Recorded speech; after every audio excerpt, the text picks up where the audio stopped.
बिस्मिल्लाहिर्रहमानिर्रहीम। अस्सलाम वालेकुम व्यूअर्स, आप देख रहे हैं डाइनिंग। और आज हम बहुत ही कम ऑयल में तवा फिश बना रहे हैं। ये देखें कितनी सॉफ्ट है।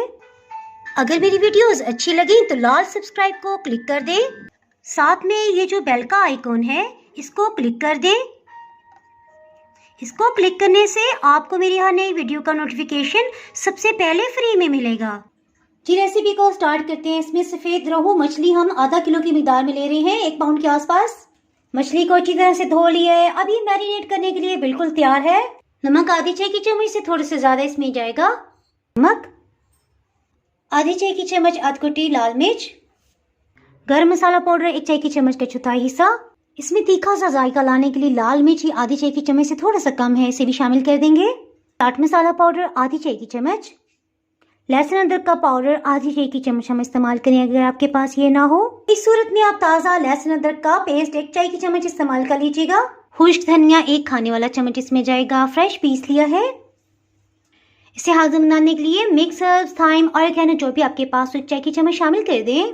अगर आपके पास मिक्स हर्ब्स ना हो तो कोई बात नहीं, 1/4 टीस्पून अजवाइन पीस के शामिल कर दें, वो भी इसे हाज़म बनाने में बहुत मददगार साबित होती है। 4 दरमियाने साइज के लीमू लेंगे और इनका रस इस्तेमाल करेंगे। लीमू के रस में से बड़े बीज निकाल लिए हैं, इससे ज़बरदस्त किस्म का टेस्ट डेवलप होगा।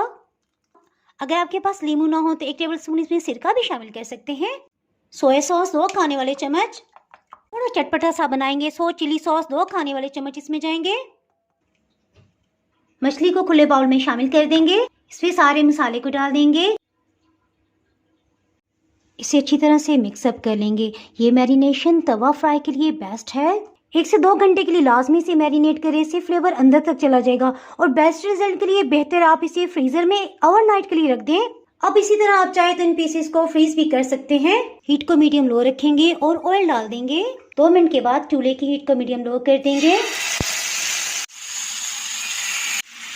ये मैं आपको दिखा दूं, ये जो मसाला है ना, ये थोड़ा थोड़ा करके इस पे डालते जाएंगे। तकरीबन 3 टेबलस्पून ऑयल इस पे दिया है। तकरीबन 7 मिनट हो चुके हैं। इसे पहली दफ़ा टर्न कर लेंगे। जब इसमें से सब सॉसेस खुश्क हो जाएंगे ना, तब हम मैरिनेटेड इसमें मसाला शामिल करेंगे। इस तरह से सबको टर्न कर लिया है। अब थोड़ा सा मसाला इसके ऊपर डालते जाएंगे ताकि फ्लेवर खूब अच्छी तरह से इसके अंदर आए। इंशाल्लाह बहुत ही मज़ेदार बनेगी। ये देखें, ज़रा भी ऑयल ज़्यादा नहीं है। मछली को इस तरह से टर्न कर देंगे ताकि हर तरफ अच्छा सा कलर आ जाए। इसके लिए इन्हें एक दूसरे के सहारे खड़ा कर देंगे। अब इसे टेक मिल गई है। आपको इस एंगल से भी दिखा देती हूँ। तकरीबन 17 मिनट में बहुत अच्छा सा इस पे गोल्डन कलर आ गया है। उम्मीद करती हूँ आपको ये रेसिपी बहुत ही पसंद आई होगी। ये देखें कितनी सॉफ्ट है। इसके साथ ही जनाब, अगर आप मेरे चैनल पर नए हैं और चैनल को अभी तक सब्सक्राइब नहीं किया तो नई मज़ेदार यूनिक चटपटी रेसिपीज़ के लिए फटाफट से चैनल को सब्सक्राइब कर दें। जी हाँ, और बेल आइकन प्रेस करना बिल्कुल भी ना भूलिएगा। इसके बाद आपको मेरी नई अपलोड होने वाली वीडियो का नोटिफिकेशन नहीं मिल पाएगा। तो हमें याद रखें, वीडियो लाइक और शेयर करना बिल्कुल भी ना भूलिएगा। इसके साथ ही मैं इजाज़त चाहती हूँ। अल्लाह हाफिज़।